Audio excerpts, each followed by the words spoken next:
dans les 10 commandements et le code d'Hammurabi, une investigation historique approfondie. Imaginez-vous debout devant une stèle de basalte noir, haute de plus de 2 mètres, gravée de caractères cunéiformes mystérieux. Cette pierre contient peut-être le secret de l'une des questions les plus controversées de l'histoire religieuse. Les 10 commandements que nous connaissons tous ont-ils vraiment été donnés par Dieu à Moïse sur le mont Sinaï? Ou trouvent-ils leurs racines dans un code de loi babylonien vieux de près de 4000 ans? Si vous aimez les histoires inspirantes et les mystères de l'histoire, n'oubliez pas de vous abonner à la chaîne pour ne manquer aucun moment de cette enquête fascinante. D'ailleurs, dites-moi dans les commentaires de quel pays vous nous regardez et à quelle heure vous découvrez cette vidéo. Si vous êtes sur mobile, un petit like nous aiderait énormément à toucher plus de personnes passionnées d'histoire comme vous. Mais revenons à notre énigme. Comment est-il possible qu'un roi babylonien nommé Hammurabi ait proclamé œil pour œil, dent pour dent,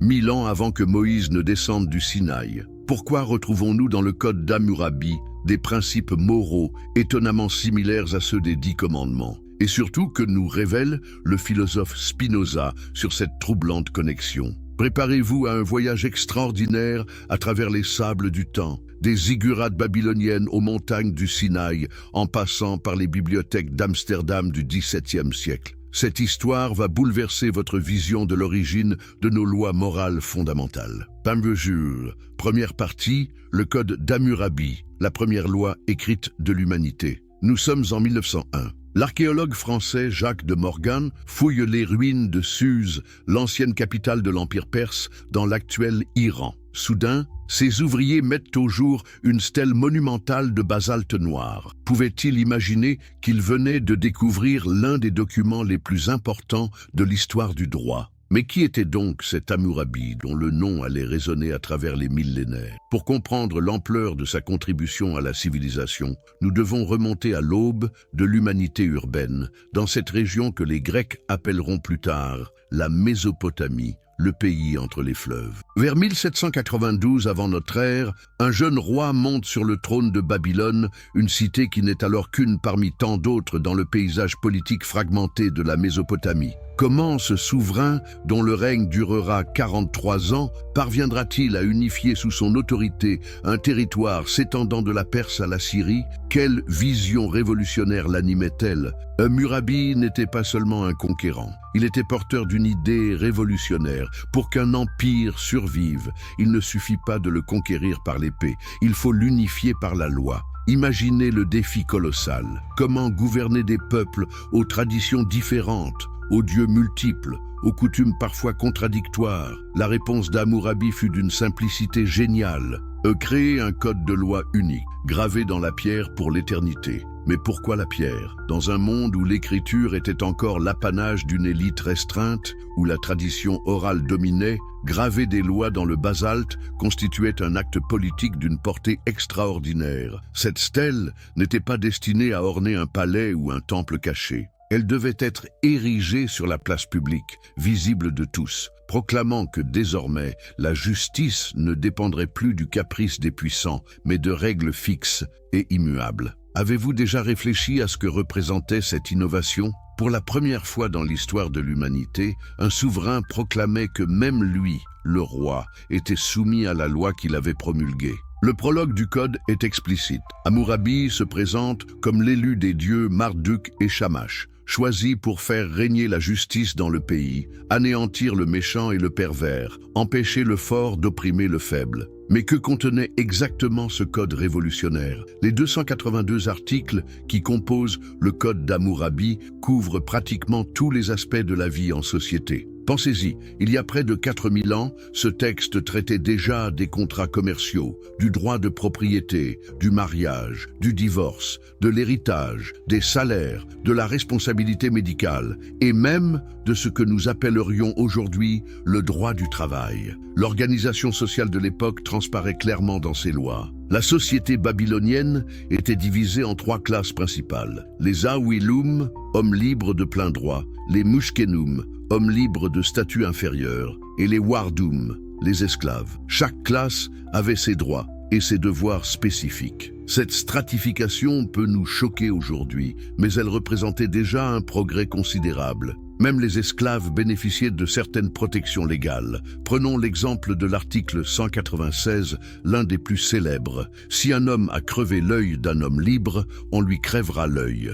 Voici la fameuse loi du talion, œil pour œil, dent pour dent, que nous retrouverons plus tard dans la Bible. Mais attention, cette loi, qui nous semble aujourd'hui barbare, représentait en réalité un progrès humanitaire considérable. Pourquoi? Parce qu'elle limitait la vengeance. Avant Hammurabi, si quelqu'un vous blessait à l'œil, vous pouviez légitimement tuer toute sa famille en représailles. Le talion imposait la proportionnalité, une blessure pour une blessure, pas plus. Ce principe révolutionnaire s'étendait à tous les domaines. L'article 229 stipule « Si un architecte a bâti une maison pour un homme, mais n'a pas solidifié son ouvrage, et que la maison qu'il a bâtie s'écroule et cause la mort du propriétaire de la maison, cet architecte sera mis à mort. Responsabilité professionnelle, dirons-nous aujourd'hui. » Il y a 4 millénaires, Hammurabi établissait déjà le principe selon lequel chaque professionnel était comptable de la qualité de son travail. Mais le code d'Hammurabi ne se contentait pas de punir, il protégeait aussi les plus vulnérables. L'article 8 proclame « Si un homme a volé un bœuf ou un mouton ou un âne ou un cochon ou une chèvre, s'ils appartenaient au dieu ou au palais, il restituera au décuple. » Protection de la propriété, certes, mais regardez plus loin. De nombreux articles protègent les veuves, les orphelins, les débiteurs insolvables. « Je suis le roi qui excelle entre les rois », écrit Hammurabi. « Mes paroles sont précieuses, ma sagesse n'a pas d'égal. C'est par ordre de Shamash, le grand juge du ciel et de la terre, que ma justice rayonne sur le pays. » Cette référence constante aux dieux nous amène à un aspect crucial. Contrairement à ce que l'on pourrait penser, le code d'Hammurabi n'était pas un texte purement séculier. Il s'inscrivait dans une vision religieuse du monde où les dieux confiaient au roi la mission de faire régner la justice terrestre. Cette dimension spirituelle de la loi aura une importance capitale quand nous comparerons ce code aux 10 commandements. Quelle était l'influence réelle de ce code dans l'Antiquité? Les découvertes archéologiques nous révèlent que son influence fut immense et durable. Des copies partielles ont été retrouvées dans tout le Proche-Orient ancien, de l'Anatolie à l'Égypte. Pendant plus de 1000 ans, les scribes mésopotamiens copiaient et recopiaient ces lois, les adaptant parfois aux circonstances locales. Le code d'Hammurabi était devenu la référence juridique de toute la région. Imaginez l'impact culturel de cette diffusion. Quand les caravanes de marchands traversaient le désert, elles emportaient avec elles non seulement des marchandises, mais aussi des idées, des concepts juridiques, des principes moraux. Les lois d'Hammurabi se répandaient ainsi de ville en ville, de peuple en peuple, créant peu à peu un fond commun de culture juridique proche orientale. Cette influence s'exerçait particulièrement sur les peuples sémitiques de la région, cananéens, phéniciens, araméens et bien sûr hébreux. Comment ces peuples nomades, puis sédentaires, auraient-ils pu échapper à l'influence de la culture juridique dominante de leur époque? C'est précisément cette question qui nous amène à nous interroger sur les liens possibles entre le code d'Hammurabi et les 10 commandements. Mais avant d'explorer ces connexions troublantes, nous devons comprendre le contexte dans lequel naîtront, bien plus tard, les 10 commandements. Car entre Hammurabi et Moïse, 1000 ans d'histoire se sont écoulés, 1000 ans durant lesquels les idées du grand roi babylonien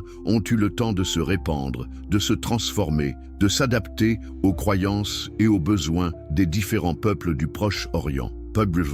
Deuxième partie, les 10 commandements, naissance d'un code moral universel. Quittons maintenant les ziggurats de Babylone pour nous diriger vers les montagnes arides du Sinaï. Nous sommes au XIIIe siècle avant notre ère, peut-être au XIVe. Un peuple d'esclaves hébreux, libérés du joug égyptien, erre dans le désert sous la conduite d'un chef extraordinaire nommé Moïse. Mais qui était réellement cet homme qui allait révolutionner l'histoire de l'humanité? La tradition biblique nous raconte qu'au 3e mois après la sortie d'Égypte, le peuple hébreu arrive au pied du mont Sinaï. Pouvez-vous imaginer la scène? Des milliers d'hommes, de femmes et d'enfants, ayant tout quitté pour suivre la promesse d'une terre promise, campent dans l'immensité désertique face à cette montagne imposante. C'est là que, selon le récit de l'Exode, Dieu va donner à Moïse les tables de la loi, les fameuses 10 commandements qui vont devenir le fondement moral de la civilisation occidentale. Mais attendez, avant d'accepter ce récit traditionnel, posons-nous quelques questions troublantes. Ce Moïse, élevé à la cour de Pharaon, formé aux sciences égyptiennes, ne connaissait-il pas les traditions juridiques de son époque? N'avait-il jamais entendu parler du code d'Hammurabi, dont l'influence rayonnait depuis des siècles dans tout le Proche-Orient? Et surtout, comment expliquer que ces 10 commandements, censés être d'origine divine, présentent des ressemblances si frappantes avec des lois humaines bien antérieures? Examinons d'abord le contexte historique dans lequel évoluent les Hébreux de cette époque. Contrairement à l'image d'isolement que nous pourrions avoir, les Hébreux étaient parfaitement intégrés dans les réseaux culturels et commerciaux du Proche-Orient ancien. Abraham, leur ancêtre mythique, venait d'Ur, en Chaldée, cœur de la civilisation mésopotamienne. Joseph avait été vice-roi d'Égypte. Roi, ces peuples n'étaient pas des primitifs coupés du monde, mais des acteurs à part entière de la civilisation de leur temps. Quand nous lisons attentivement les textes bibliques, nous découvrons d'ailleurs de nombreuses traces de cette intégration culturelle. Les Hébreux connaissaient l'écriture cunéiforme, ils pratiquaient le commerce avec les Phéniciens, ils étaient familiers des traditions diplomatiques de l'époque. Comment auraient-ils pu ignorer la plus célèbre des codifications juridiques de leur temps? Mais venons-en aux 10 commandements eux-mêmes. Premier fait troublant, il en existe en réalité 2 versions différentes dans la Bible. La première se trouve dans le livre de l'Exode au 20e chapitre, la seconde dans le Deutéronome au 20 chapitre. Pourquoi ces différences si les commandements ont été gravés une fois pour toutes par le doigt de Dieu? Comparons ces 2 versions. Dans l'Exode, le 4e commandement sur le sabbat se justifie par le repos de Dieu après la création. Car en 6 jours, l'Éternel a fait les cieux et la terre, la mer et tout ce qui s'y trouve, et il s'est reposé le 7e jour. Dans le Deutéronome, la même règle se justifie par le souvenir de l'esclavage en Égypte. Tu te souviendras que tu as été esclave au pays d'Égypte et que l'Éternel, ton Dieu, t'en a fait sortir. 2 justifications différentes pour le même commandement. Cela ne suggère-t-il pas une évolution dans la compréhension de ces lois? Plus troublant encore, les différentes traditions religieuses ne s'accordent même pas sur la numérotation des 10 commandements. Les Juifs regroupent en un seul commandement l'interdiction des idoles et des images sculptées, que les protestants séparent en 2. Les catholiques regroupent en un seul l'interdiction de convoiter, que les protestants divisent entre convoitise de la femme du prochain et convoitise de ses biens. Comment des commandements d'origine divine peuvent-ils prêter à de telles interprétations divergentes? Ces questions nous amènent à examiner de plus près le contenu même des commandements. Traditionnellement, on les divise en 2 groupes. Les 4 premiers concernent les devoirs envers Dieu. Pas d'autre Dieu, pas d'idole, ne pas prononcer le nom de Dieu en vain, sanctifier le sabbat. Les 6 suivants concernent les devoirs envers le prochain, honorer ses parents, ne pas tuer, ne pas commettre l'adultère, ne pas voler, ne pas porter de faux témoignages, ne pas convoiter. Mais réfléchissons un instant à cette structure. N'est-elle pas exactement celle que nous trouvons dans tous les codes de loi antiques? D'abord, l'établissement de l'autorité suprême qui légitime la loi. Chez Hammurabi, c'est Marduk et Shamash. Chez Moïse, c'est Yahvé. Puis les règles concrètes qui permettent la vie en société. Cette structure n'est-elle pas un peu trop classique pour être d'origine surnaturelle? Examinons maintenant le contenu spécifique de chaque commandement. Tu ne tueras point. Cette interdiction se retrouve dans tous les codes de loi de l'Antiquité, à commencer par celui d'Hammurabi. Tu ne voleras point, même constat. Tu ne porteras point de faux témoignages. Hammurabi prévoyait déjà la peine de mort pour le parjure. Où est l'originalité divine de ces préceptes? Certains objecteront que c'est dans leur formulation négative que réside l'originalité des commandements. Tu ne feras point ceci, tu ne feras point cela. Mais là encore, de nombreuses lois babyloniennes utilisent la même formulation négative. L'article 15 du Code d'Hammurabi stipule: si un homme fait sortir par la grande porte de la ville un esclave du palais ou l'esclave d'un homme libre, il sera mis à mort. La structure grammaticale est identique. Penchons-nous maintenant sur un aspect plus subtil, mais tout aussi révélateur, le contexte social des commandements. Quand on lit attentivement le Décalogue, on découvre qu'il s'adresse manifestement à une société patriarcale, sédentaire, pratiquant l'agriculture et l'élevage. Le commandement sur le sabbat mentionne explicitement ton bœuf et ton âne. Celui sur la convoitise énumère la maison de ton prochain, sa femme, son serviteur, sa servante, son bœuf, son âne. Cette description correspond-elle vraiment à un peuple nomade errant dans le désert? Ne correspond-elle pas plutôt à une société déjà installée et organisée? Cette observation nous amène à une question cruciale. Quand les 10 commandements ont-ils réellement été rédigés? La tradition les attribue à Moïse au XIIIe siècle avant notre ère, mais de nombreux indices suggèrent une rédaction beaucoup plus tardive. Le développement de l'écriture hébraïque, l'évolution de la langue, le contexte social décrit, tout concorde pour suggérer une période bien postérieure, peut-être le 8e ou le 7e siècle avant notre ère. Si cette hypothèse est correcte, cela signifierait que les 10 commandements ont été rédigés plus de 1000 ans après le code d'Hammurabi, largement le temps pour que les idées du grand roi babylonien se diffusent, évoluent et finissent par influencer la pensée juridique et morale des Hébreux. Mais il y a plus troublante encore. Les découvertes archéologiques du XXe siècle ont mis au jour de nombreux textes juridiques du Proche-Orient ancien qui présentent des similitudes frappantes avec les lois bibliques. Le Code de l'Alliance, qui précède les 10 commandements dans le livre de l'Exode, contient des dispositions quasi identiques à celles du Code d'Hammurabi. Comment expliquer ces coïncidences? Prenons un exemple concret. L'Exode 21, 24, 25 proclame « œil pour œil, dent pour dent, main pour main, pied pour pied, brûlure pour brûlure, blessure pour blessure, meurtrissure pour meurtrissure ». Cette formulation est pratiquement identique à celle de l'article 196 du Code d'Hammurabi. Coïncidence, révélation divine ou tout simplement transmission culturelle?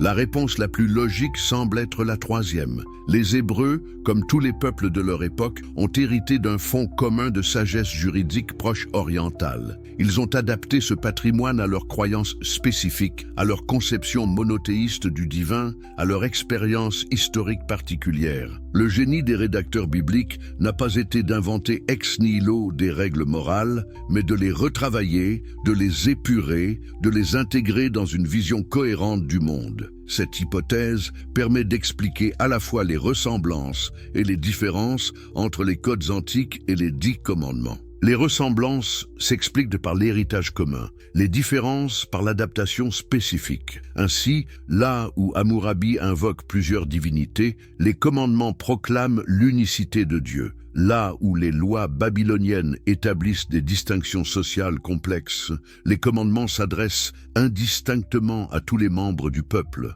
Cette universalité naissante des 10 commandements constitue peut-être leur véritable originalité. Alors que le Code d'Hammurabi reste un texte juridique technique destiné aux juges et aux scribes, les commandements se présentent comme un résumé accessible à tous des règles essentielles de la vie en société. Leur brièveté, leur simplicité, leur caractère mémorisable en font un outil pédagogique d'une efficacité redoutable. Mais cette transformation ne s'est pas faite du jour au lendemain. Elle est le fruit d'une longue maturation, d'une lente évolution de la pensée hébraïque au contact des autres cultures du Proche-Orient. Les 10 commandements, loin d'être une révélation soudaine tombée du ciel, apparaissent comme l'aboutissement d'un processus historique complexe, mêlant influence extérieure et réflexion proprement hébraïque. Cette vision historique des commandements ne diminue en rien leur valeur morale. Au contraire, elle nous permet de mieux comprendre leur genèse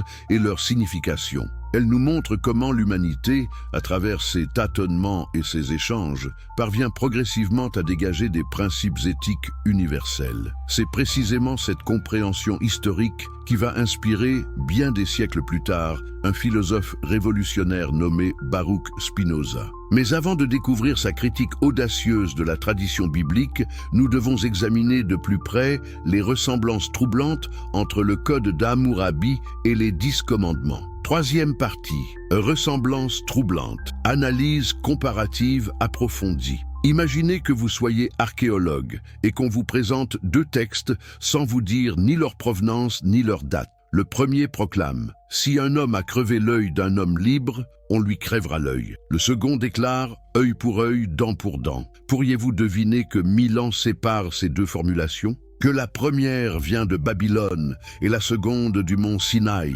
Cette troublante similitude n'est que la partie visible d'un iceberg bien plus imposant. Quand nous comparons systématiquement le Code d'Hammurabi et les 10 commandements, nous découvrons des parallèles si frappants qu'ils ne peuvent résulter du simple hasard. Mais comment expliquer ces ressemblances? Coïncidence? Révélation divine simultanée? Ou transmission culturelle? Commençons par examiner la structure même de ces deux codes. Dans les deux cas, nous trouvons d'abord une légitimation divine de l'autorité législatrice. Hammurabi se présente comme le roi que Marduk a exalté, celui que Shamash a appelé. Les 10 commandements s'ouvrent par « Je suis l'Éternel, ton Dieu, qui t'ai fait sortir du pays d'Égypte ». Même schéma, établissement de l'autorité suprême, puis énonciation des lois qui en découlent. Mais cette similitude structurelle cache-t-elle quelque chose de plus profond? Réfléchissons à la fonction de cette légitimation divine dans les sociétés antiques. Pourquoi les législateurs anciens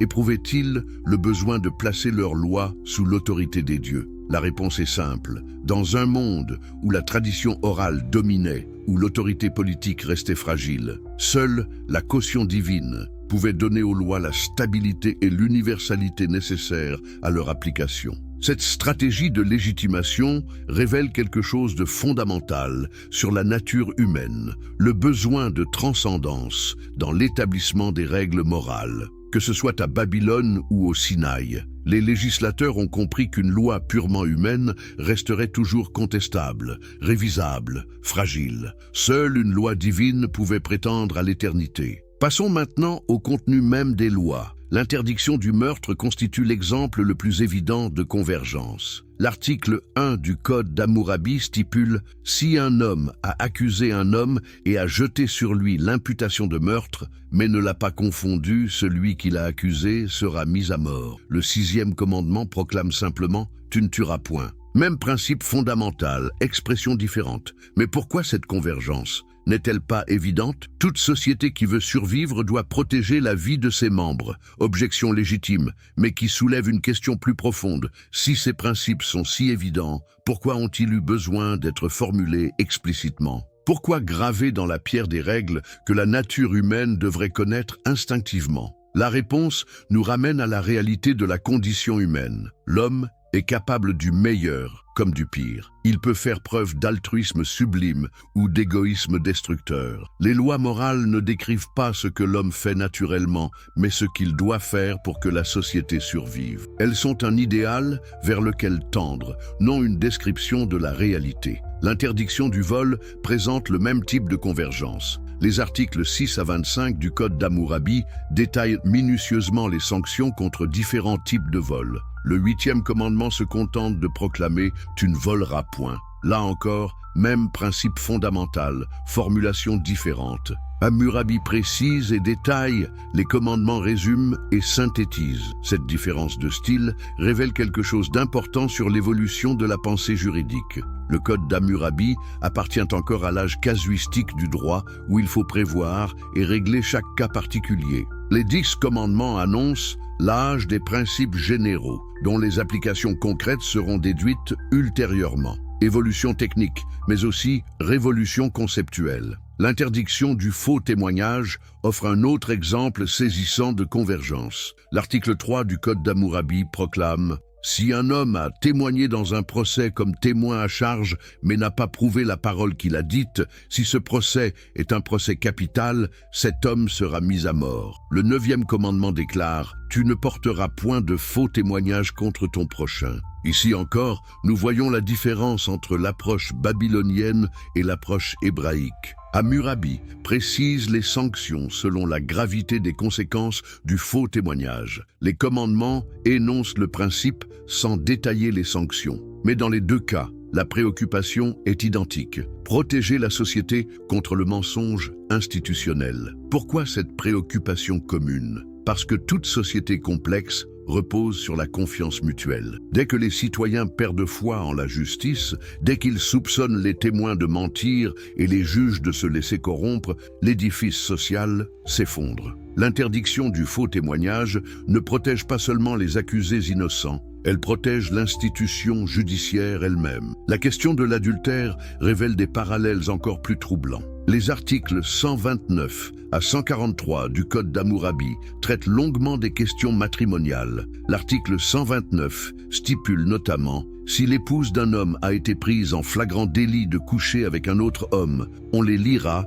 et on les jettera à l'eau ». Le 7e commandement proclame « Tu ne commettras point d'adultère ». Là encore, même préoccupation fondamentale. Et protéger l'institution familiale. Mais pourquoi cette protection était-elle si importante dans les sociétés antiques? Parce que la famille constituait la cellule de base de l'organisation sociale. Dans un monde sans système social organisé, sans retraite ni assurance maladie, la solidarité familiale était la seule garantie de survie pour les individus vulnérables. L'adultère ne menaçait pas seulement l'harmonie conjugale, il remettait en cause tout le système de filiation et d'héritage sur lequel reposait l'organisation économique de la société. Un enfant adultérin pouvait hériter de biens qui ne lui revenaient pas légitimement, perturbant ainsi l'équilibre patrimonial des familles. Le commandement sur le respect des parents trouve également des échos dans le Code d'Hammurabi. L'article 195 déclare « Si un fils a frappé son père, on lui coupera la main ».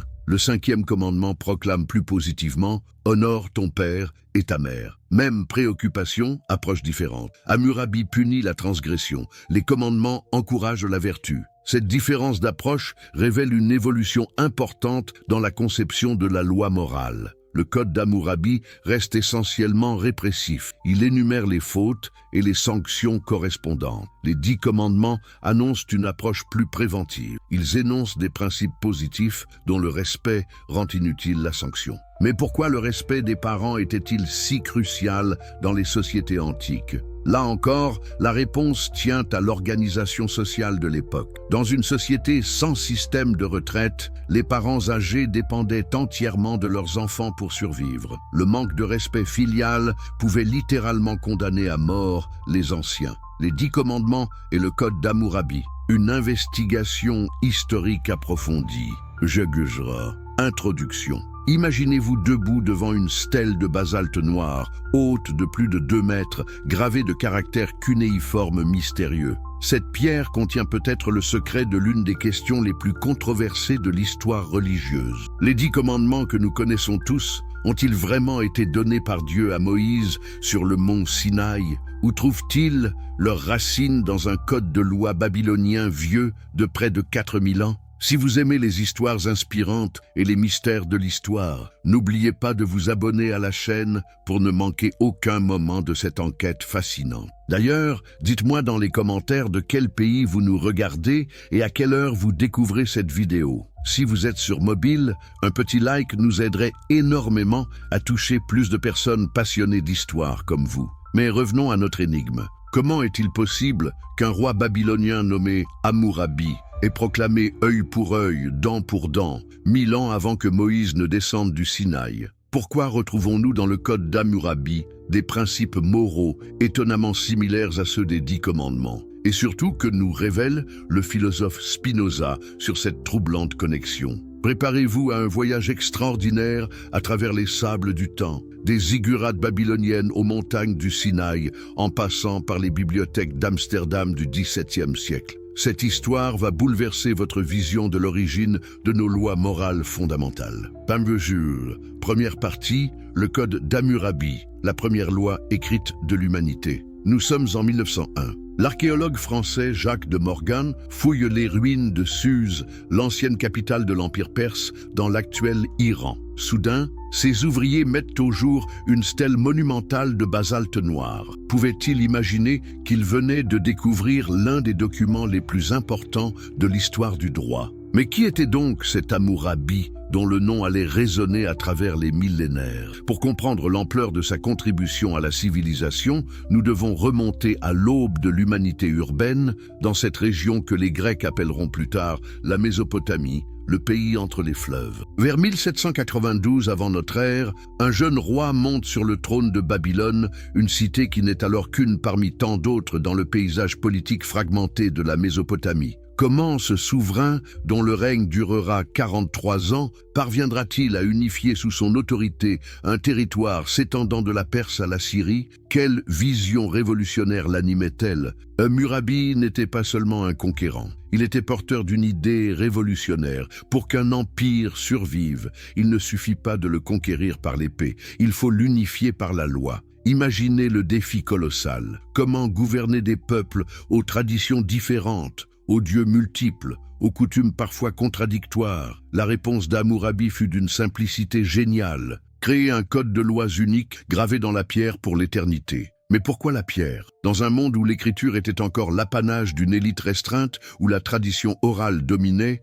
graver des lois dans le basalte constituait un acte politique d'une portée extraordinaire. Cette stèle n'était pas destinée à orner un palais ou un temple caché. Elle devait être érigée sur la place publique, visible de tous, proclamant que désormais, la justice ne dépendrait plus du caprice des puissants, mais de règles fixes et immuables. Avez-vous déjà réfléchi à ce que représentait cette innovation? Pour la première fois dans l'histoire de l'humanité, un souverain proclamait que même lui, le roi, était soumis à la loi qu'il avait promulguée. Le prologue du code est explicite. Hammurabi se présente comme l'élu des dieux Marduk et Shamash, choisi pour faire régner la justice dans le pays, anéantir le méchant et le pervers, empêcher le fort d'opprimer le faible. Mais que contenait exactement ce code révolutionnaire? Les 282 articles qui composent le code d'Hammurabi couvrent pratiquement tous les aspects de la vie en société. Pensez-y, il y a près de 4000 ans, ce texte traitait déjà des contrats commerciaux,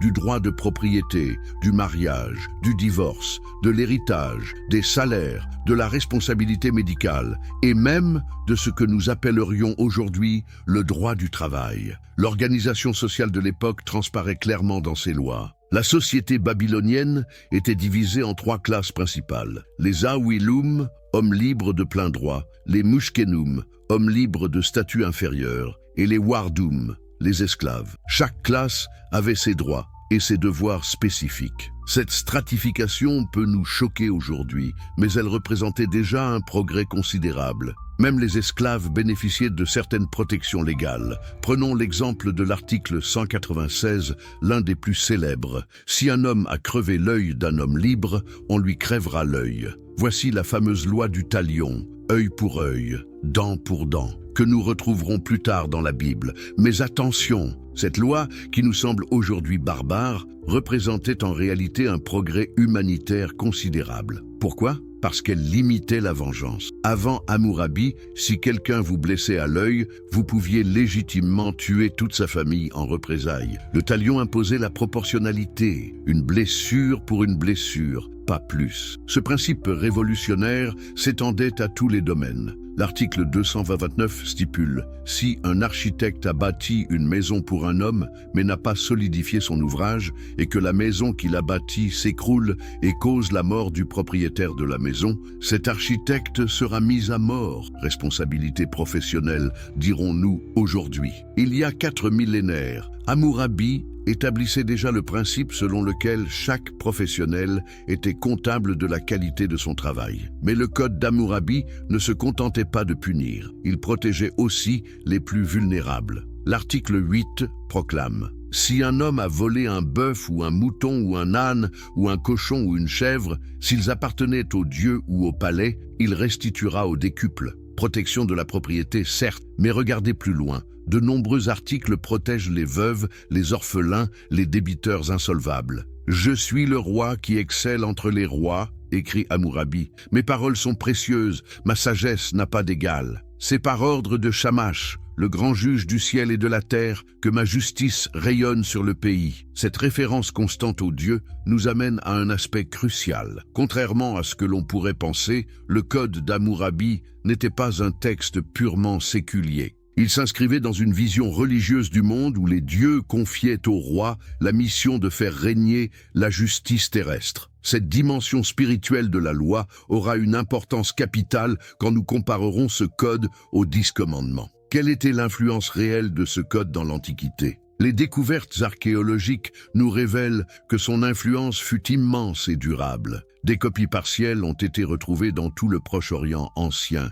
de l'Anatolie à l'Égypte. Pendant plus de 1000 ans, les scribes mésopotamiens copiaient et recopiaient ces lois, les adaptant parfois aux circonstances locales. Le code d'Hammurabi était devenu la référence juridique de toute la région. Imaginez l'impact culturel de cette diffusion. Quand les caravanes de marchands traversaient le désert, elles emportaient avec elles non seulement des marchandises, mais aussi des idées, des concepts juridiques, des principes moraux. Les lois d'Hammurabi se répandaient ainsi de ville en ville, de peuple en peuple, créant peu à peu un fond commun de culture juridique proche orientale. Cette influence s'exerçait particulièrement sur les peuples sémitiques de la région, cananéens, phéniciens, araméens et bien sûr hébreux. Comment ces peuples nomades, puis sédentaires, auraient-ils pu échapper à l'influence de la culture juridique dominante de leur époque? C'est précisément cette question qui nous amène à nous interroger sur les liens possibles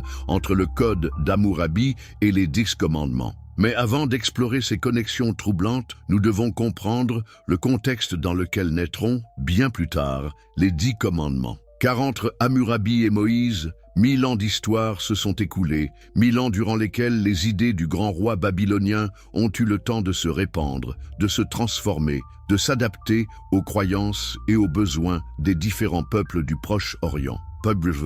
Deuxième partie, les 10 commandements, naissance d'un code moral universel. Quittons maintenant les ziggurats de Babylone pour nous diriger vers les montagnes arides du Sinaï. Nous sommes au XIIIe siècle avant notre ère, peut-être au XIVe. Un peuple d'esclaves hébreux, libérés du joug égyptien, erre dans le désert sous la conduite d'un chef extraordinaire nommé Moïse. Mais qui était réellement cet homme qui allait révolutionner l'histoire de l'humanité? La tradition biblique nous raconte qu'au 3e mois après la sortie d'Égypte, le peuple hébreu arrive au pied du mont Sinaï. Pouvez-vous imaginer la scène? Des milliers d'hommes, de femmes et d'enfants, ayant tout quitté pour suivre la promesse d'une terre promise, campent dans l'immensité désertique face à cette montagne imposante. C'est là que, selon le récit de l'Exode, Dieu va donner à Moïse les tables de la loi, les fameuses 10 commandements qui vont devenir le fondement moral de la civilisation occidentale. Mais attendez, avant d'accepter ce récit traditionnel, posons-nous quelques questions troublantes. Ce Moïse, élevé à la cour de Pharaon, formé aux sciences égyptiennes, ne connaissait-il pas les traditions juridiques de son époque? N'avait-il jamais entendu parler du code d'Hammurabi, dont l'influence rayonnait depuis des siècles dans tout le Proche-Orient? Et surtout, comment expliquer que ces 10 commandements, censés être d'origine divine, présentent des ressemblances si frappantes avec des lois humaines bien antérieures? Examinons d'abord le contexte historique dans lequel évoluent les Hébreux de cette époque. Contrairement à l'image d'isolement que nous pourrions avoir, les Hébreux étaient parfaitement intégrés dans les réseaux culturels et commerciaux du Proche-Orient ancien. Abraham, leur ancêtre mythique, venait d'Ur, en Chaldée, cœur de la civilisation mésopotamienne. Joseph avait été vice-roi d'Égypte. Roi, ces peuples n'étaient pas des primitifs coupés du monde, mais des acteurs à part entière de la civilisation de leur temps. Quand nous lisons attentivement les textes bibliques, nous découvrons d'ailleurs de nombreuses traces de cette intégration culturelle. Les Hébreux connaissaient l'écriture cunéiforme, ils pratiquaient le commerce avec les Phéniciens, ils étaient familiers des traditions diplomatiques de l'époque. Comment auraient-ils pu ignorer la plus célèbre des codifications juridiques de leur temps? Mais venons-en aux 10 commandements eux-mêmes. Premier fait troublant, il en existe en réalité 2 versions différentes dans la Bible. La première se trouve dans le livre de l'Exode au 20e chapitre, la seconde dans le Deutéronome au 20 chapitre. Pourquoi ces différences si les commandements ont été gravés une fois pour toutes par le doigt de Dieu? Comparons ces 2 versions. Dans l'Exode, le 4e commandement sur le sabbat se justifie par le repos de Dieu après la création. Car en 6 jours, l'Éternel a fait les cieux et la terre, la mer et tout ce qui s'y trouve, et il s'est reposé le 7e jour. Dans le Deutéronome, la même règle se justifie par le souvenir de l'esclavage en Égypte. Tu te souviendras que tu as été esclave au pays d'Égypte et que l'Éternel, ton Dieu, t'en a fait sortir. 2 justifications différentes pour le même commandement. Cela ne suggère-t-il pas une évolution dans la compréhension de ces lois? Plus troublant encore, les différentes traditions religieuses ne s'accordent même pas sur la numérotation des 10 commandements. Les Juifs regroupent en un seul commandement l'interdiction des idoles et des images sculptées, que les protestants séparent en deux. Les catholiques regroupent en un seul l'interdiction de convoiter, que les protestants divisent entre convoitise de la femme du prochain et convoitise de ses biens. Comment des commandements d'origine divine peuvent-ils prêter à de telles interprétations divergentes? Ces questions nous amènent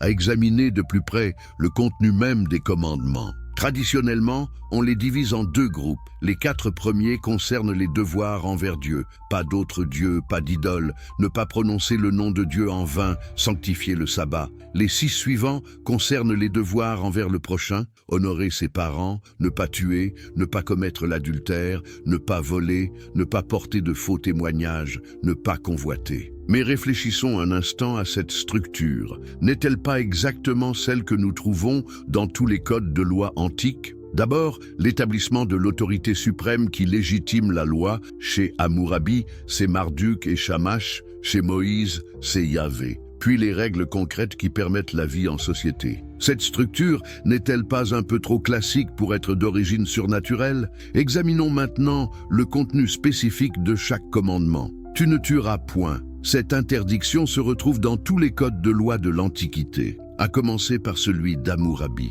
Tu ne voleras point, même constat. Tu ne porteras point de faux témoignages. Hammurabi prévoyait déjà la peine de mort pour le parjure. Où est l'originalité divine de ces préceptes? Certains objecteront que c'est dans leur formulation négative que réside l'originalité des commandements. Tu ne feras point ceci, tu ne feras point cela. Mais là encore, de nombreuses lois babyloniennes utilisent la même formulation négative. L'article 15 du Code d'Hammurabi stipule: si un homme fait sortir par la grande porte de la ville un esclave du palais ou l'esclave d'un homme libre, il sera mis à mort. La structure grammaticale est identique. Penchons-nous maintenant sur un aspect plus subtil, mais tout aussi révélateur, le contexte social des commandements. Quand on lit attentivement le Décalogue, on découvre qu'il s'adresse manifestement à une société patriarcale, sédentaire, pratiquant l'agriculture et l'élevage. Le commandement sur le sabbat mentionne explicitement ton bœuf et ton âne.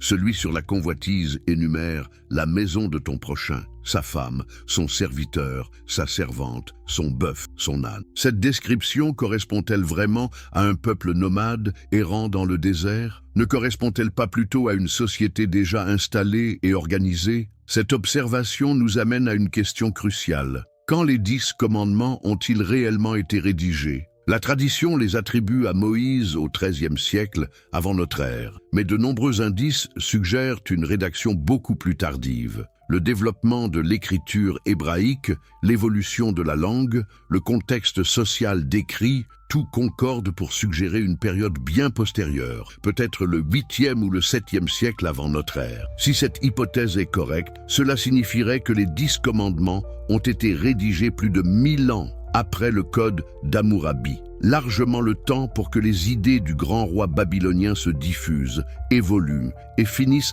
par influencer la pensée juridique et morale des Hébreux. Mais il y a plus troublante encore. Les découvertes archéologiques du XXe siècle ont mis au jour de nombreux textes juridiques du Proche-Orient ancien qui présentent des similitudes frappantes avec les lois bibliques. Le Code de l'Alliance, qui précède les 10 commandements dans le livre de l'Exode, contient des dispositions quasi identiques à celles du Code d'Hammurabi. Comment expliquer ces coïncidences? Prenons un exemple concret. L'Exode 21, 24, 25 proclame « œil pour œil, dent pour dent, main pour main, pied pour pied, brûlure pour brûlure, blessure pour blessure, meurtrissure pour meurtrissure ». Cette formulation est pratiquement identique à celle de l'article 196 du Code d'Hammurabi. Coïncidence, révélation divine ou tout simplement transmission culturelle? La réponse la plus logique semble être la troisième. Les Hébreux, comme tous les peuples de leur époque, ont hérité d'un fond commun de sagesse juridique proche orientale. Ils ont adapté ce patrimoine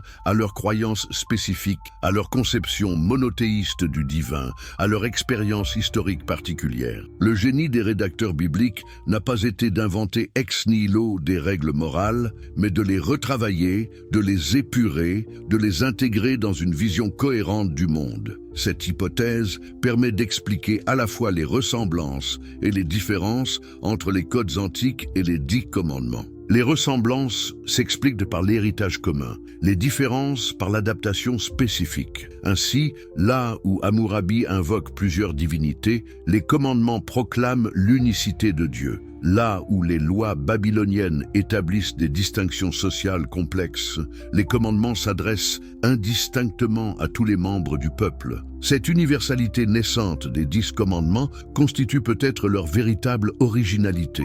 Alors que le code d'Hammurabi reste un texte juridique technique destiné aux juges et aux scribes, les commandements se présentent comme un résumé accessible à tous des règles essentielles de la vie en société. Leur brièveté, leur simplicité, leur caractère mémorisable en font un outil pédagogique d'une efficacité redoutable. Mais cette transformation ne s'est pas faite du jour au lendemain. Elle est le fruit d'une longue maturation, d'une lente évolution de la pensée hébraïque au contact des autres cultures du Proche-Orient. Les 10 commandements, loin d'être une révélation soudaine tombée du ciel, apparaissent comme l'aboutissement d'un processus historique complexe, mêlant influence extérieure et réflexion proprement hébraïque. Cette vision historique des commandements ne diminue en rien leur valeur morale. Au contraire, elle nous permet de mieux comprendre leur genèse et leur signification. Elle nous montre comment l'humanité, à travers ses tâtonnements et ses échanges,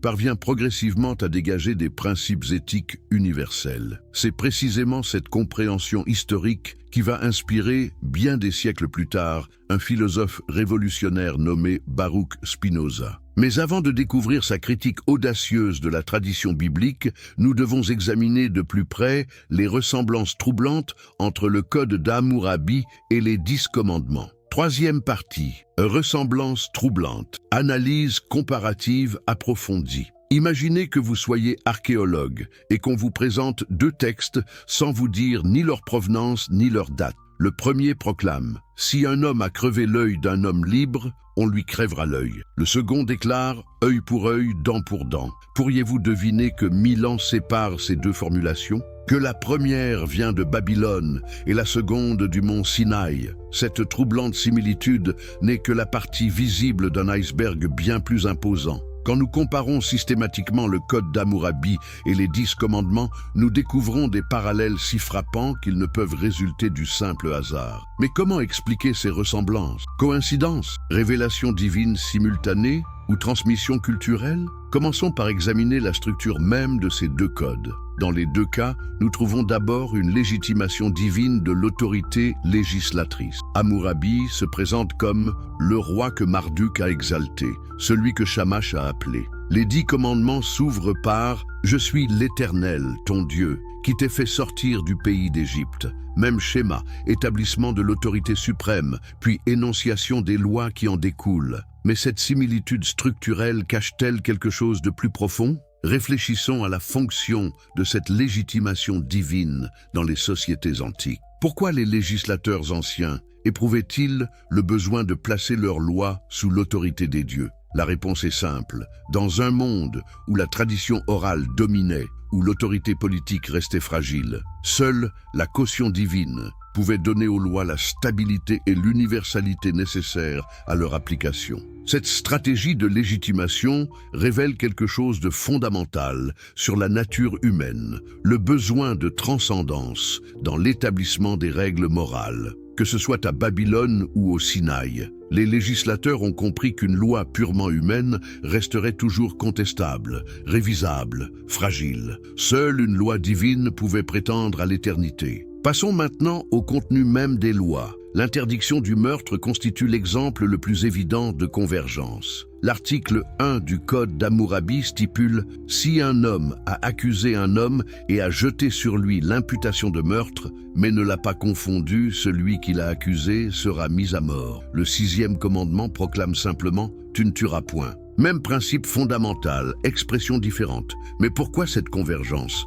n'est-elle pas évidente? Toute société qui veut survivre doit protéger la vie de ses membres. Objection légitime, mais qui soulève une question plus profonde. Si ces principes sont si évidents, pourquoi ont-ils eu besoin d'être formulés explicitement? Pourquoi graver dans la pierre des règles que la nature humaine devrait connaître instinctivement? La réponse nous ramène à la réalité de la condition humaine. L'homme est capable du meilleur comme du pire. Il peut faire preuve d'altruisme sublime ou d'égoïsme destructeur. Les lois morales ne décrivent pas ce que l'homme fait naturellement, mais ce qu'il doit faire pour que la société survive. Elles sont un idéal vers lequel tendre, non une description de la réalité. L'interdiction du vol présente le même type de convergence. Les articles 6 à 25 du Code d'Hammurabi détaillent minutieusement les sanctions contre différents types de vols. Le 8e commandement se contente de proclamer « Tu ne voleras point ». Là encore, même principe fondamental, formulation différente.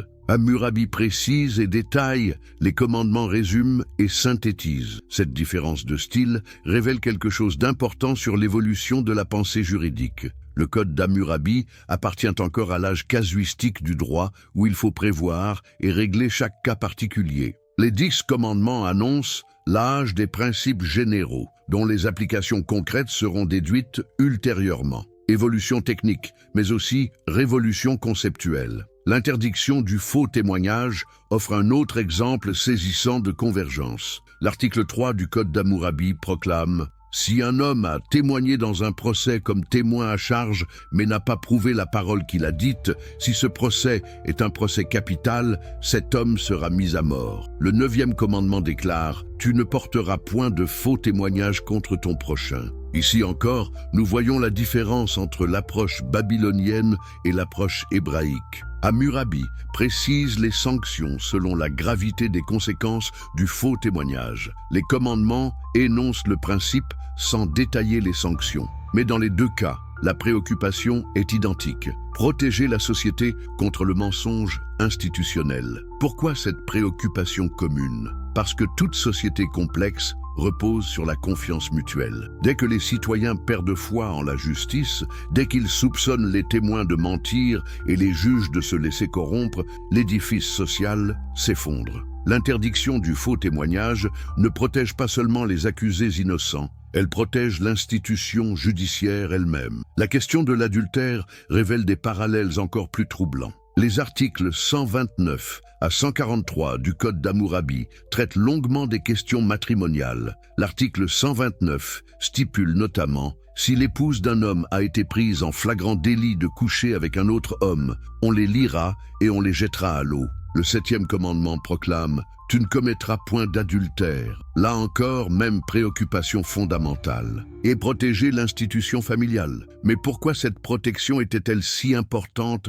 dans les sociétés antiques? Parce que la famille constituait la cellule de base de l'organisation sociale. Dans un monde sans système social organisé, sans retraite ni assurance maladie, la solidarité familiale était la seule garantie de survie pour les individus vulnérables. L'adultère ne menaçait pas seulement l'harmonie conjugale, il remettait en cause tout le système de filiation et d'héritage sur lequel reposait l'organisation économique de la société. Un enfant adultérin pouvait hériter de biens qui ne lui revenaient pas légitimement, perturbant ainsi l'équilibre patrimonial des familles. Le commandement sur le respect des parents trouve également des échos dans le Code d'Hammurabi. L'article 195 déclare « Si un fils a frappé son père, on lui coupera la main ». Le 5e commandement proclame plus positivement « Honore ton père et ta mère ». Même préoccupation, approche différente. Hammurabi punit la transgression, les commandements encouragent la vertu.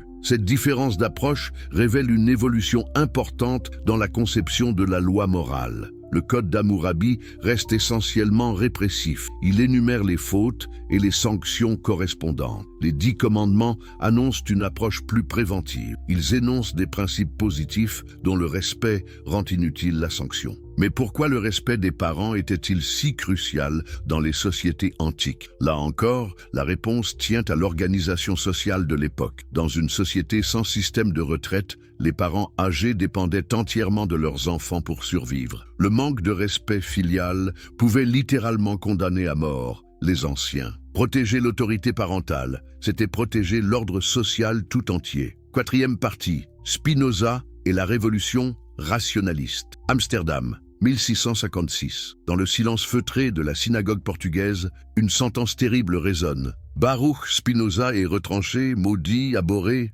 exécré. Cet homme de 24 ans vient d'être excommunié de la communauté juive pour ses idées révolutionnaires. Pouvait-il imaginer qu'il allait bouleverser à jamais notre compréhension de l'origine des lois morales? Si vous aimez les histoires inspirantes de ceux qui ont osé défier leur époque, n'oubliez pas de vous abonner à la chaîne pour ne manquer aucun de ces portraits extraordinaires. D'ailleurs, dites-moi dans les commentaires de quel pays vous nous regardez et à quelle heure vous découvrez cette histoire fascinante. Si vous êtes sur mobile, un petit pouce en l'air nous aiderait énormément à faire découvrir ces récits à d'autres passionnés d'histoire. Mais qui était donc ce Baruch Spinoza qui allait oser remettre en question l'origine divine des 10 commandements 2 siècles avant que l'archéologie ne découvre le code d'Hammurabi? Pour comprendre l'audace de sa démarche, nous devons d'abord saisir le contexte dans lequel il évoluait. Nous sommes aux Pays-Bas du XVIIe siècle, dans ce qu'on appellera plus tard le siècle d'or hollandais.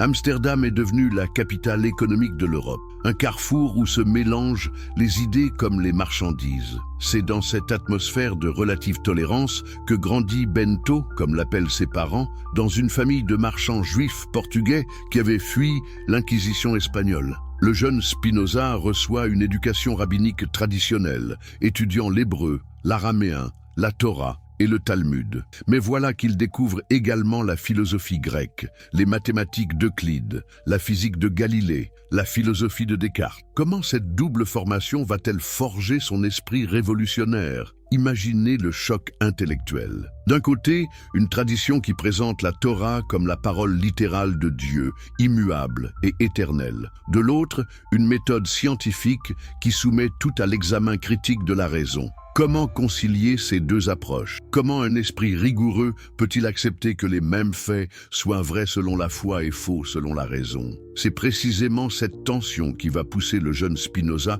à développer une approche révolutionnaire de l'étude biblique. Mais attention, il ne s'agit pas pour lui de détruire la religion, mais de la comprendre autrement. Ne pourrait-on pas, se demande-t-il, étudier la Bible comme on étudie n'importe quel autre texte historique? N'y découvrirait-on pas des traces de l'époque et de la société qui l'ont produite? Cette intuition géniale, Spinoza va la développer dans son œuvre majeure, le Tractatus Theologico-Politicus, publié anonymement en 1670. Pourquoi l'anonymat? Parce qu'il sait que ses idées vont choquer. Il s'apprête à démontrer que la Bible n'est pas tombée du ciel toute faite, mais qu'elle est le produit d'une longue évolution historique. Sa méthode est d'une simplicité révolutionnaire. Traiter la Bible comme n'importe quel texte antique, en analysant sa langue, son style, ses références historiques, ses contradictions internes. L'écriture ne doit être expliquée que par l'écriture, proclame-t-il. Autrement dit, c'est en comparant les différents passages bibliques entre eux qu'on peut reconstituer l'histoire de leur rédaction. Appliquons cette méthode aux 10 commandements. Spinoza remarque immédiatement que le récit de leur révélation présente de curieuses incohérences. Comment Moïse a-t-il pu graver les commandements en hébreu alors que l'écriture hébraïque n'existait pas encore à son époque? Comment le peuple hébreu pouvait-il comprendre des références à la propriété foncière alors qu'il était encore nomade? Comment expliquer que certaines formulations des commandements présupposent une société déjà sédentarisée et organisée? Plus troublant encore pour l'époque, Spinoza ose suggérer que Moïse n'a pas écrit le Pentateuque. Comment le pourrait-il d'ailleurs, puisque le Deutéronome raconte sa propre mort? Cette observation, qui nous paraît évidente aujourd'hui, était révolutionnaire au XVIIe siècle. Elle remettait en cause toute l'autorité traditionnelle des textes sacrés. Mais Spinoza va plus loin encore. Il suggère que les 10 commandements, loin d'être une révélation surnaturelle,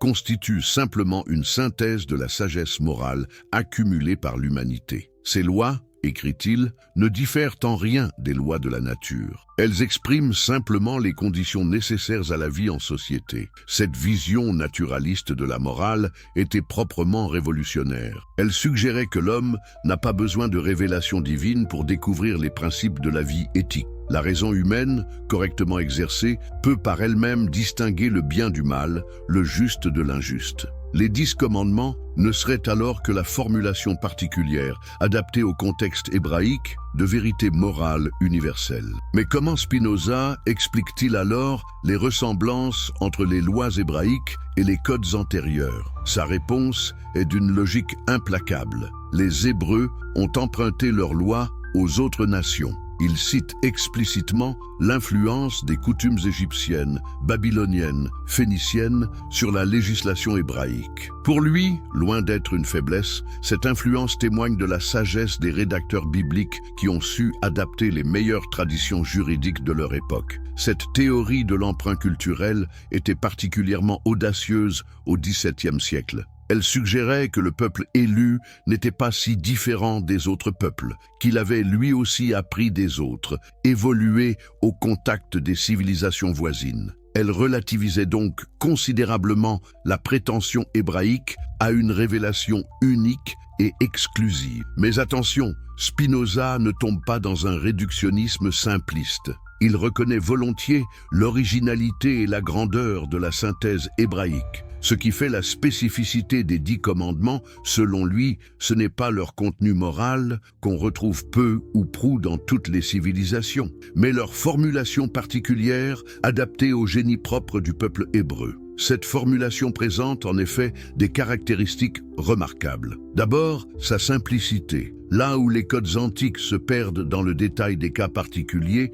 les commandements énoncent des principes généraux, faciles à mémoriser et à transmettre. Ensuite, leur universalité. Ils s'adressent à tous les membres du peuple, sans distinction de classe ou de statut. Enfin, leur intégration dans une vision monothéiste cohérente du monde. Cette dernière caractéristique est capitale pour comprendre la pensée de Spinoza. Pour lui, le monothéisme hébraïque ne constitue pas seulement une révolution religieuse, mais une révolution conceptuelle. En unifiant le divin, les Hébreux ont unifié la loi morale. Ils ont montré que tous les commandements découlent d'un principe unique, l'amour de Dieu, qui se traduit par l'amour du prochain. Mais cette unification, selon Spinoza, n'est pas l'œuvre d'une révélation surnaturelle. Elle résulte d'un long processus de maturation intellectuelle au cours duquel les Hébreux ont progressivement dépassé les particularismes tribaux pour accéder à une vision universaliste de la morale. Cette évolution ne s'est pas faite sans résistance. Spinoza note avec perspicacité que les textes bibliques conservent de nombreuses traces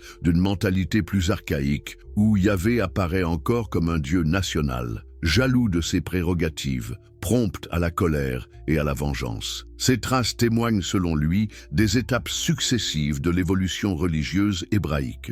L'analyse spinoziste éclaire d'un jour nouveau les rapports entre le code d'Hammurabi et les 10 commandements. Pour le philosophe hollandais, ces ressemblances s'expliquent parfaitement par l'évolution naturelle de la pensée morale humaine. Confrontées aux mêmes défis sociaux, les différentes civilisations parviennent naturellement à des solutions semblables. Mais alors, objecteront les croyants, quelle est la spécificité de la révélation biblique? Spinoza a une réponse subtile. La révélation ne consiste pas dans l'invention ex nihilo de vérités morales inconnues, mais dans l'adaptation pédagogique de ces vérités aux capacités de compréhension d'un peuple particulier. Moïse n'a pas découvert que le meurtre était mal. Il l'a formulé d'une manière que ses contemporains pouvaient comprendre et accepter. Cette conception de la révélation comme pédagogie divine permet à Spinoza de concilier respect de la tradition et critique rationnelle. Il ne nie pas la valeur des textes sacrés, il en propose simplement une interprétation différente. La Bible reste un livre admirable, mais pour des raisons humaines plutôt que surnaturelles. Cette approche aura des conséquences considérables sur le développement de l'exégèse biblique, en montrant qu'on pouvait étudier la Bible avec les méthodes de l'histoire et de la philologie. Spinoza ouvrait la voie à tous les développements futurs de la critique biblique. De Richard Simon à Julius Wellhausen, de l'école de Tübingen aux découvertes archéologiques modernes, tous les progrès de notre connaissance de l'Antiquité biblique procèdent peu ou prou de l'intuition spinoziste. Mais l'influence de Spinoza dépasse largement le domaine religieux. En montrant que la morale pouvait avoir des bases purement rationnelles, il préparait l'avènement de la philosophie morale moderne. De Kant à John Stuart Mill, Tous les grands éthiciens des siècles suivants s'inscriront dans le sillage de sa réflexion. Il faut cependant reconnaître que cette influence ne s'est pas exercée sans résistance. L'Église catholique a mis le Tractatus à l'index dès sa publication. Les églises protestantes l'ont condamné avec la même vigueur. Même les milieux juifs les plus éclairés ont longtemps considéré Spinoza comme un apostate dangereux. Ces résistances s'expliquent aisément. Les idées de Spinoza remettaient en cause les fondements mêmes de l'autorité religieuse traditionnelle. Si la Bible n'était qu'un livre humain, si les commandements divins n'étaient que des règles sociales, que restait-il de la religion révélée? Comment justifier l'autorité des églises et des rabbins? Spinoza était parfaitement conscient de ces implications, mais loin de les redouter, il les assumait pleinement. Pour lui, la vraie religion ne perdait rien à être humanisée. Au contraire, elle y gagnait en authenticité et en universalité. Une morale fondée sur la raison valait mieux qu'une morale fondée sur l'autorité, parce qu'elle pouvait rallier tous les hommes de bonne volonté, quelle que soit leur appartenance confessionnelle. Cette vision œcuménique avant la lettre explique pourquoi Spinoza, malgré son excommunication,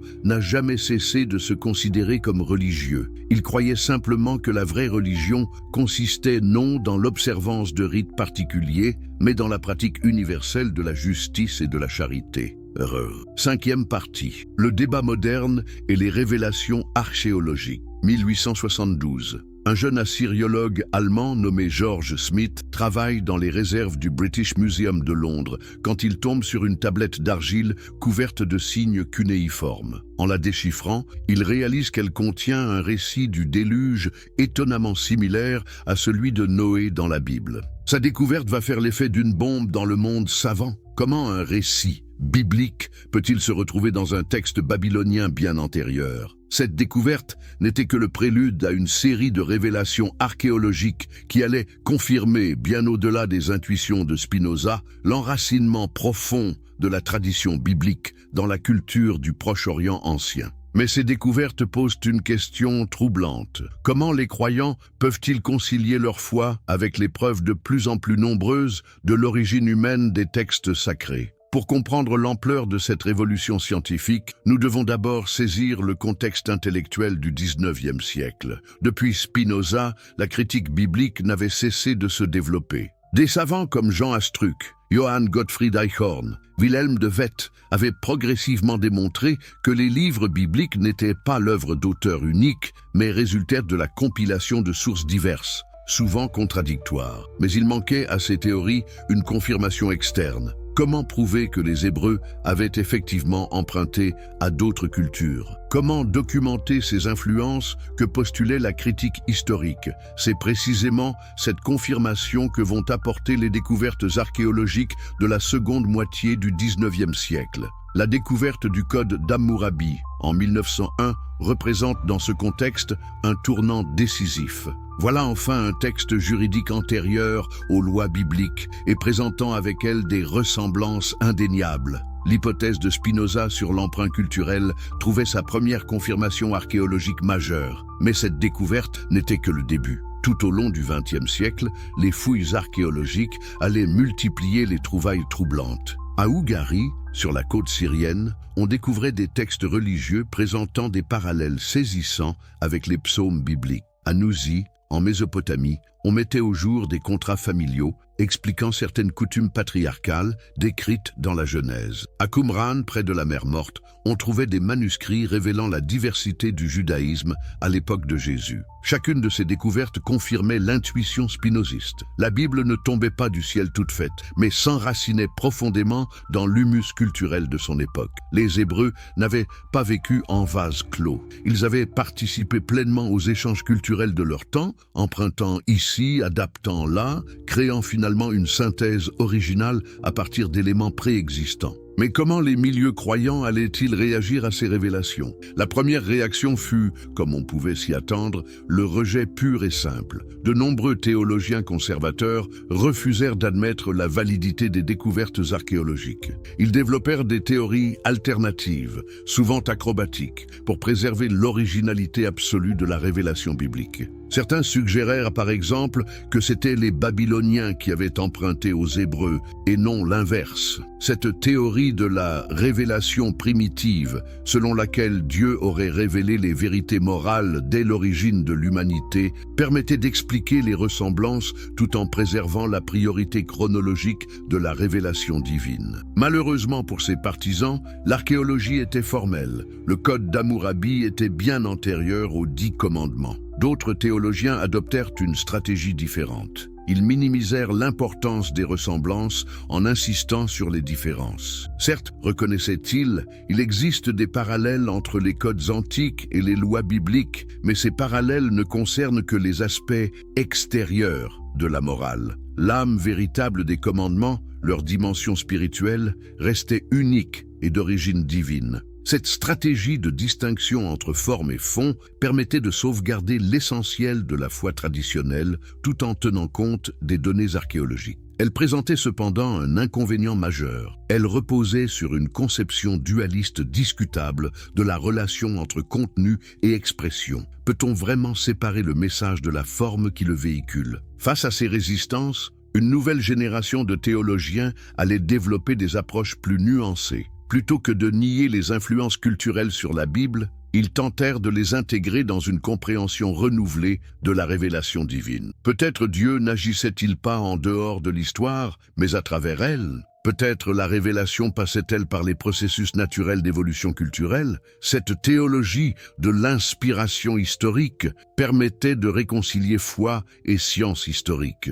Elle suggérait que Dieu guidait l'évolution religieuse de l'humanité non par des interventions miraculeuses, mais par une action providence discrète s'exerçant à travers les événements ordinaires de l'histoire. Les Hébreux avaient bien emprunté à leurs voisins, mais cet emprunt lui-même faisait partie du plan divin de révélation progressive. Cette conception évolutionniste de la révélation trouvait un terrain particulièrement favorable dans le protestantisme libéral du début du XXe siècle.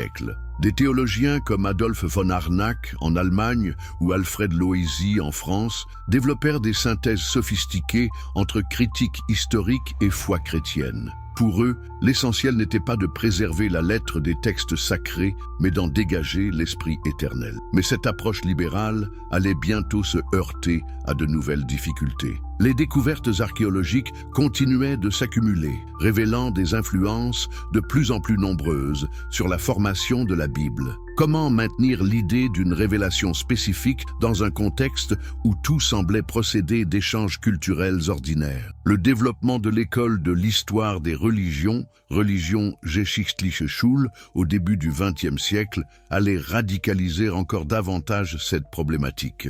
Des savants comme Hermann Gunkel, Johannes Weiss, Wilhelm Bousset montrèrent que non seulement les lois morales, mais aussi les croyances religieuses les plus centrales du judaïsme et du christianisme trouvaient des parallèles dans d'autres traditions. La croyance en un Messie sauveur, la doctrine de la résurrection, l'attente d'un jugement dernier, tous ces éléments supposés spécifiquement judéo-chrétiens se retrouvaient peu ou prou dans les religions à mystère du monde hellénistique. Comment, dès lors, maintenir l'originalité de la révélation biblique? Cette crise de la théologie libérale allait provoquer une réaction dialectique sous la forme de ce qu'on appellera la théologie dialectique ou néo-orthodoxe. Des penseurs comme Karl Barth, Emil Brunner, Rudolf Bultmann développèrent une conception radicalement transcendante de la révélation divine. Pour eux, Dieu ne se révélait pas à travers l'histoire humaine, mais en dépit d'elle, par des actes souverains qui brisaient le cours ordinaire des événements.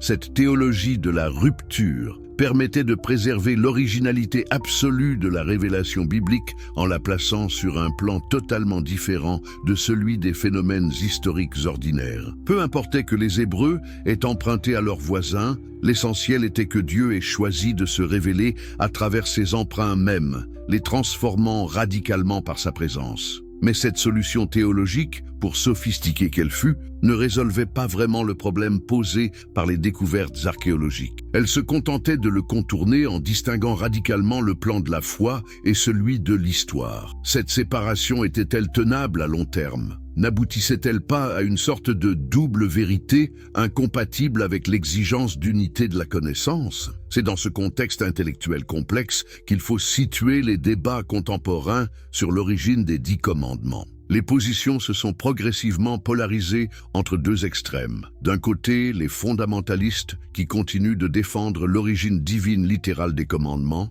de l'autre, les rationalistes qui n'y voient qu'un produit de l'évolution culturelle naturelle. Entre ces deux extrêmes, de nombreux penseurs tentent aujourd'hui de développer des positions nuancées. Des théologiens comme Paul Ricoeur, Jean Levenson ou John Levenson proposent des herméneutiques sophistiquées qui permettent de maintenir la dimension religieuse des textes bibliques tout en tenant compte de leur enracinement historique. Pour eux, la vérité religieuse ne se situe pas au niveau des faits historiques, mais au niveau du sens qu'ils révèlent. Cette approche herméneutique permet de dépasser l'alternative stérile entre littéralisme et rationalisme. Elle suggère que les ressemblances entre le Code d'Hammurabi et les 10 commandements, loin de disqualifier ces derniers, témoignent au contraire de l'universalité des aspirations morales humaines. Que des peuples différents, à des époques différentes, parviennent à des conclusions morales similaires, cela ne prouve-t-il pas qu'il existe quelque chose comme une loi morale naturelle inscrite au cœur de la condition humaine? Cette interprétation rejoint curieusement certaines intuitions de Spinoza. Pour le philosophe hollandais déjà, l'universalité des principes moraux témoignait non de leur origine surnaturelle, mais au contraire de leur enracinement dans la nature humaine elle-même. Les 10 commandements n'étaient pas vrais parce qu'ils venaient de Dieu, mais ils étaient attribués à Dieu parce qu'ils exprimaient des vérités éternelles sur la condition humaine. Cette vision naturaliste de la morale trouve aujourd'hui des échos inattendus dans les développements de la psychologie évolutionniste et des neurosciences cognitives. Des chercheurs comme Mark Hauser, Joshua Green ou Jonathan Haidt ont montré que les êtres humains semblent disposer d'intuitions morales innées, probablement héritées de notre évolution biologique. Ces intuitions universelles pourraient expliquer pourquoi des cultures différentes parviennent spontanément à des codes moraux similaires. Mais cette naturalisation de la morale ne résout pas tous les problèmes. Si nos intuitions morales sont le produit de notre évolution biologique, comment justifier leur autorité normative? Pourquoi devrions-nous obéir à des impératifs qui ne sont, en dernière analyse, que des adaptations darwiniennes? Le passage de l'être au devoir-être reste aussi problématique qu'au temps de Hume et de Kant. C'est précisément ici que ressurgit la question religieuse. Même si les contenus moraux s'expliquent naturellement, l'autorité morale semble requérir une transcendance. Les 10 commandements ne tirent peut-être pas leur vérité de leur origine divine supposée, mais ils pourraient tirer leur autorité de leur capacité à exprimer l'absolu éthique auquel aspire la conscience humaine. Cette dialectique complexe entre naturalisation et sacralisation de la morale caractérise les débats contemporains sur les 10 commandements. Loin d'être résolue par les découvertes archéologiques, la question de leur statut reste aussi vivante qu'au temps de Spinoza. Elle nous rappelle que les grandes interrogations sur la nature humaine et le sens de l'existence ne se laissent pas facilement réduire à des problèmes purement historiques ou scientifiques.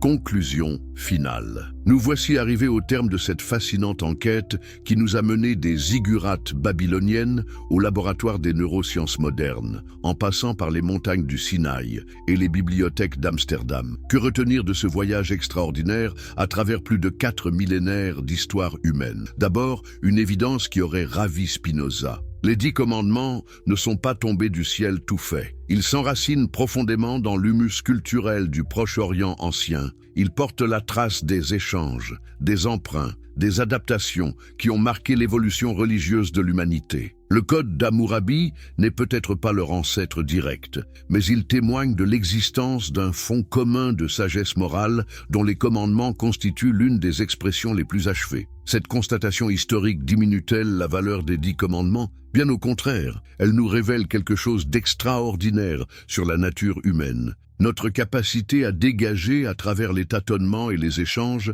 des principes éthiques universels. Que des civilisations séparées par le temps et l'espace parviennent à des conclusions morales similaires, cela ne témoigne-t-il pas de l'existence d'une loi morale inscrite au cœur de notre condition? Cette universalité de l'aspiration éthique nous amène à une seconde conclusion. Les ressemblances entre codes antiques ne sont pas fortuites. Elles révèlent les contraintes objectives de toute vie sociale. Pour qu'une société survive et prospère, elle doit nécessairement protéger la vie, la propriété, la famille, la vérité. Ces impératifs ne découlent pas de révélations surnaturelles, mais de la logique même de l'existence collective. Cependant, reconnaître l'origine naturelle de nos intuitions morales ne suffit pas à résoudre la question de leur autorité. Pourquoi devrions-nous obéir à ces impératifs? Quelle est la source de leur caractère obligatoire? C'est ici que la dimension religieuse retrouve toute sa pertinence. Les 10 commandements ne tirent peut-être pas leur vérité de leur origine divine supposée,